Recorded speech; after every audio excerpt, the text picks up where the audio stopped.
தான் வந்தேன். வந்ததுக்கு கிளாஸ் வந்து ரொம்ப ஒர்த்தாக இருந்துச்சு. அதுவும் இல்லாமல் ஃப்ரீ அப்படின்றனால நிறையா பேர் இல்லாதவங்களுக்கு நிறையா பேருக்கு ரொம்ப ஹெல்ப்ஃபுல்லாக இருக்கும். வந்ததுக்கு ஒருத்தன் நிறையா ரயில்வேஸில் என்னென்ன நமக்கு பெனிஃபிட்ஸ் என்னென்ன இருக்குது எல்லாமே சார் சொன்னார். அதெல்லாம் எங்களுக்கு ரொம்ப யூஸ்ஃபுல்லாக இருந்துச்சு. அதனால் இப்போ ஆன்லைன் கிளாஸ் போகணும்னு சொல்லியிருக்காங்க. கிளாஸில் ஜாயின் பண்ணி உருப்படியாக படிக்கலான்ட்டு. ஓகே, இப்போ ஆர்ஆர்பி வந்து எக்ஸாம் எழுதுறதுக்கு அச்சீவர்ஸ் கிளப் சார்பாக free classes free work shop நடத்துகிறோம். ஸோ சேலம்க்கு நீங்கள் வந்திருக்கீங்க. ஸோ சேலமில் நடந்த ஒர்க் ஷாப்புக்கு எப்படி ஃபீல் பண்ணுறீங்க? இதுதான் ஃபர்ஸ்ட் எக்ஸ்பீரியன்ஸு. நான் எக்ஸ்பெக்ட் பண்ணி வந்தது வேற, ஆனால் நடந்தது வேற. நான் எக்ஸ்பெக்ட் பண்ணதை விட இது ரொம்ப நல்லா இருக்கு. இதை கன்டினியூ பண்ணீங்கன்னா நல்லா இருக்கும் எல்லா சைடும்.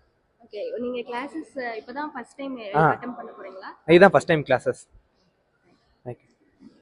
வணக்கம் மக்களே, நம்ம சேலம்ல அச்சீவர்ஸ் கிளப் சார்பாக நடத்தின ஃப்ரீ ஒர்க் ஷாப்புக்கு எத்தனை பேர் வந்திருப்பாங்க